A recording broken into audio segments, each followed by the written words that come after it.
project sitting on the bench today on a microwave. I'm holding the camera right now because I usually have it above the bench, but just to kind of show you what I got on there. I got the microwave plugged in, got some juice going to it. You can see the light when I cover up the photo sensor. Got power going to it. Cord in there, and I got nothing on the display. This microwave is completely dead.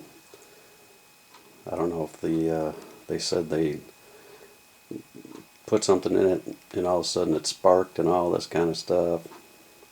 Never heard anything if they put some silverware in there on accident or not, but this is what we get to look into today. So I'm going to go ahead and tear into this thing. It's a little big to record every little thing, so once I tear into it, then I'll get the camera going again and show you what we got on the inside. 1.6. That capacitor reads. That reads good. That's a 2100 volt capacitor, 0.95 microfarads. So on this little blue ESR meter, it reads 1.6. So that's good. It just shut off. So I got this all tore apart, and I was looking into it, and the first thing, of course, that I looked at was way back inside there was this little fuse on this board back here, and that was blown. This is a 20 amp fuse, 250 volts, of course, and that's blown. Everything on the circuit board, everything on the circuit board looked good. Nothing wrong with that. Didn't see anything bad or anything. So we got a blown fuse, so something had to cause that fuse to blow. So then I started looking up to where the capacitor goes, and I'm holding my camera again to just let you know. The capacitor goes right up there where that strap is, right here, right there, and along with that was a couple of these diodes. Goes to the ground on the case, and then the other two ends goes across the capacitor over here. And of course these two diodes read bad, and my camera won't show it, but I'll snap a little picture. I can tell you right here too that this diode right here blew out the end right here, because you can see where it blew out. So sparks must have flew out of that back end right there, and that's what caused this whole thing to die, and that's what caused the fuse to blow. So it looks like, from what I can see so far, we need to replace some diodes and a fuse. So once we get those, we can put this thing back together and go from there. Hey, we're back here. I got the parts in for our capacitor and our fuse. We got some diodes, we got some fuses, and I'll tell you what, these are slow blow fuses. Make sure you put slow blow fuses in your replacement there. Fast blow will just do what they do. They're going to blow fast when the microwave goes to turn on, because it's going to draw juice, and it's too much for the fast blow fuses. Looking at these right here, I bought a pack of 10 of these, and some people have the nerve to sell these things at outrageous prices. Some people wanted $40 just for this, just for one out there, on the internet, and that is so ridiculous. I bought a pack of 10 for $10, and you know, you just got to watch what you buy. And I'm hoping these work when I put them in there. That's all I have to say. But if you're paying $40 for one of these, you paid way too much. But I also wanted to mention that you know, as I checked these things to find out what's wrong, I also checked the door switches. That's one good thing to check, to make sure that they work. Since you got this tore apart, you know, you might as well give it a check, because you never know what might be wrong. But I'm going to go ahead and set these up to look like this. Put it on that's the old one there. I'm going to put the new one on there like that. Get that crammed up back in there where it's supposed to go. Put a new fuse right back in there. Back in that little hole there. And then we'll put this cover on and give it a try and see if it does anything, see if it works or not. And while I'm doing that, I'm going to let you guys watch a little snippet of a video of just me testing a new one of these compared to these ones that seem like they're blown. Alright, we're going to check out this old diode compared to some new one, a new one. I have these separated for a reason, because if you look at the old diode, you can see the configuration matches these right here, where both the cathodes are down at the same end. But if you look at it over here, the manufacturer screwed up on this and put a cathode here and a cathode there.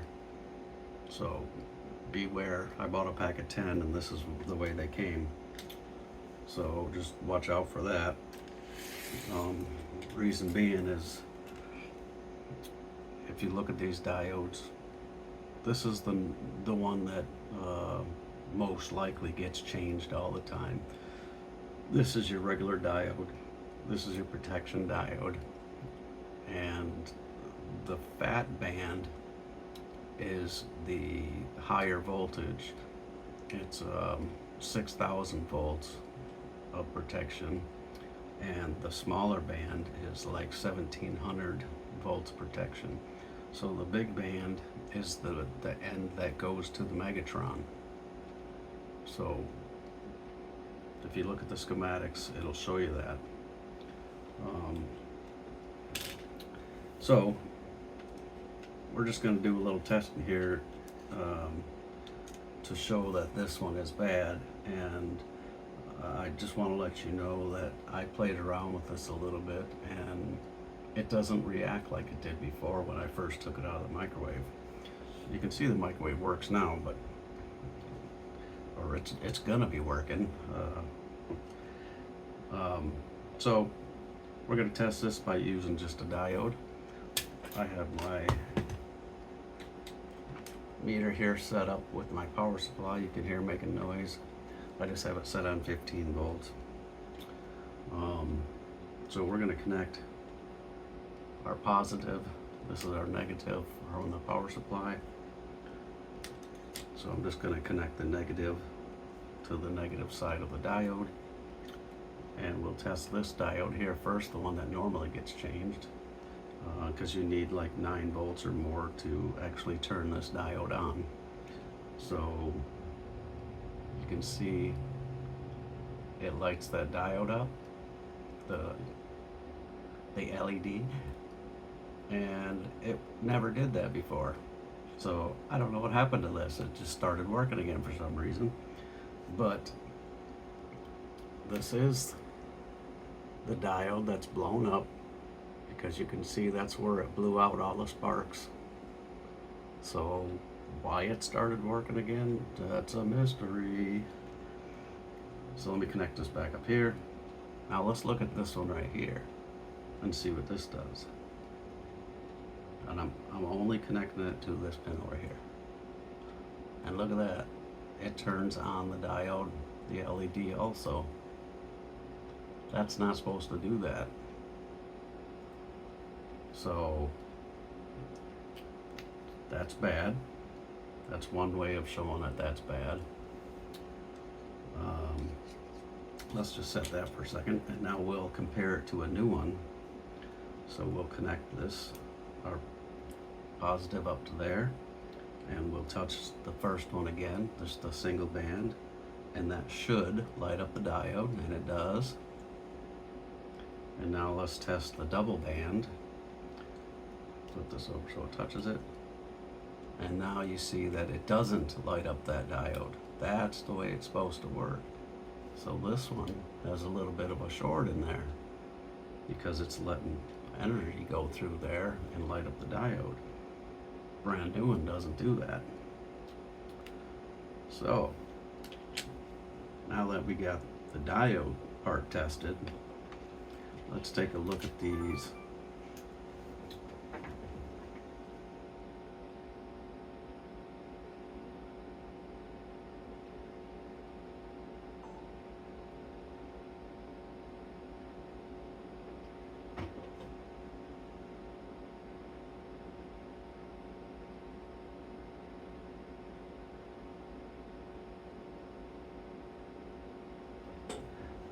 Sorry, my other camera's freaking out again.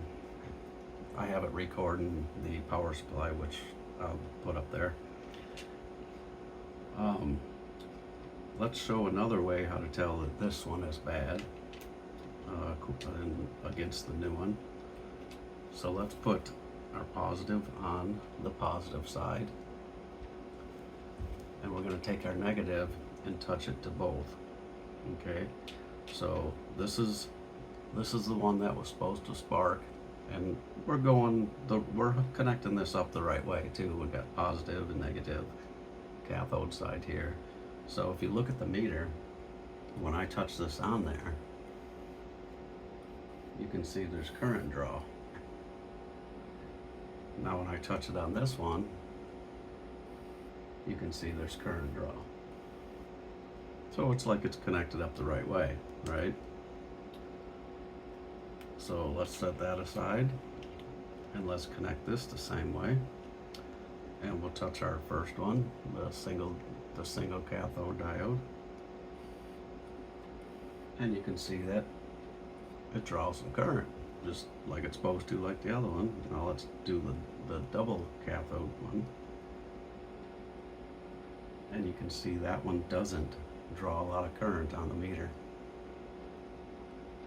So there's the difference between those two, that one being bad and this one being good. Now we can also, let's give it a try going this way one time. Let's connect that to there, and we probably shouldn't see anything. So on the meter we don't see anything. Put it on that one, and we don't see anything on that one either. Now let's pick up the other one and try that one and see what it does. Let's put it on here. This is the double side. Nothing. And on this side, nothing. So there's kind of an easy, simple way to check both those diodes.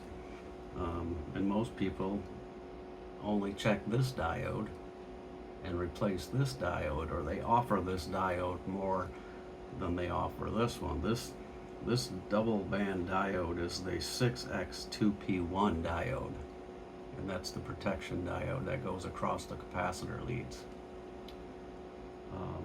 They don't usually say anything about that one, or nobody checks that. I've looked online and nobody checks that one for some reason. I don't know why, but I just wanted to go through and show you how excuse me, a little way how I checked it to make sure that it's working properly or not. So with this test, this one is definitely bad. Both of these are. So that's needs to be replaced. So now we got the new ones that are going to go in there.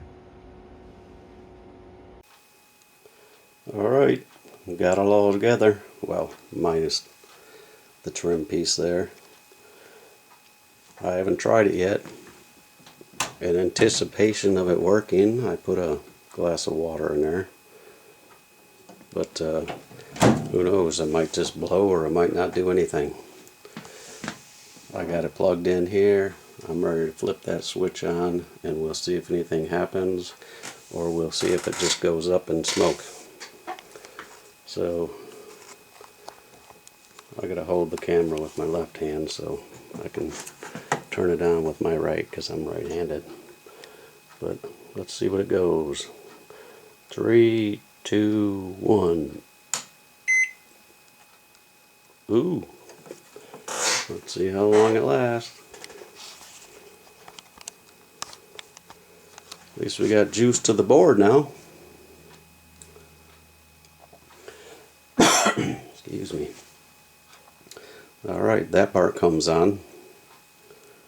Now let's see if we can heat up a little bit of water, see if the Megatron in there will do anything or blow the fuse or blow something else up. I don't know. I don't know what happened before, so let's just put it in for 30 seconds.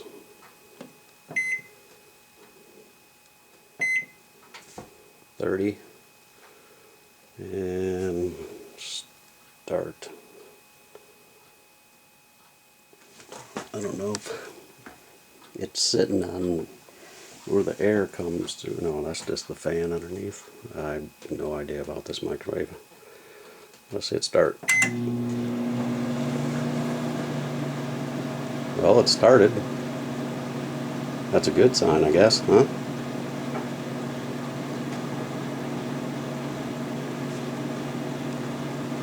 It didn't go poof yet. It's always a good sign. 5 more seconds.